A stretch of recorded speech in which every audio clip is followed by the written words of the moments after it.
You might think you're nailing your protein game, especially if you're scooping up a generous spoonful of peanut butter and calling it a win. But here's the truth, peanut butter isn't the protein powerhouse many believe it to be. While it does contain some protein, about 8 grams per 2 tablespoons, it comes with almost twice as much fat. That doesn't make it bad, but it means it's far from an ideal protein source. If you're leaning on peanut butter as your go-to for muscle repair or appetite control, you may be fooling yourself. It's calorie-dense, and unless portioned carefully, it can easily work against your fitness or weight loss goals. Peanut butter aside, it turns out many people make common mistakes with protein without even realizing it. One of the most frequent ones is relying too heavily on protein bars. While convenient, many of these so-called health bars are packed with sugar,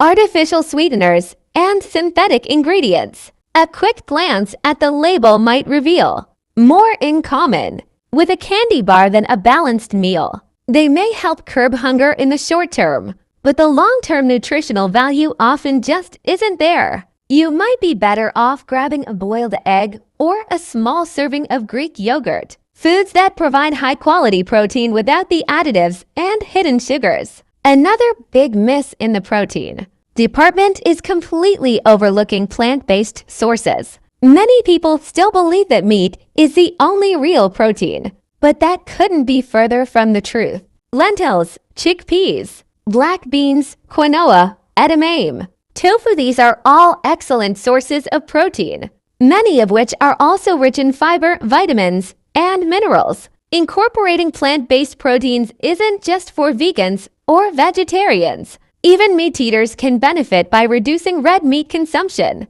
and replacing it with plant-based alternatives a few times a week. Your gut, heart, and digestion will thank you. Plus, these options are often less processed and more sustainable for the planet. Timing also matters more than many realize. A lot of people make the mistake of eating most of their daily protein in just 1 or 2 meals. They'll have a carb-heavy breakfast like cereal or toast, a modest lunch, and then pack in all the protein at dinner. But this approach doesn't optimize how your body absorbs and uses protein. Research shows that it's more effective to distribute protein intake throughout the day. Aim for a protein-rich breakfast, a solid lunch, and a balanced dinner, along with protein in your snacks. This way, your muscles receive a steady supply of amino acids, which supports better recovery, energy, and metabolism.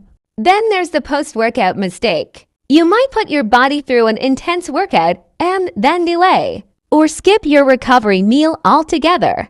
Big mistake. Your muscles are most receptive to repair and growth within 30 to 60 minutes after training. Missing that window or skimping on protein afterward can significantly slow your progress. A smoothie with protein powder, a handful of nuts with fruit, or a boiled egg and toast can make a big difference in how your body recovers. Without this step, you're not maximizing the benefits of your workout, no matter how hard you train. Finally, there's the assumption that more protein is always better. That's a popular belief, especially in gym culture, but the science says otherwise. Your body can only use a certain amount of protein at a time. For most people, 0.8 to 1.2 grams of protein per kilogram of body weight is enough. Athletes and bodybuilders may need more, but even then, going overboard doesn't equal more muscle. It just means your body will either excrete the excess or store it as fat.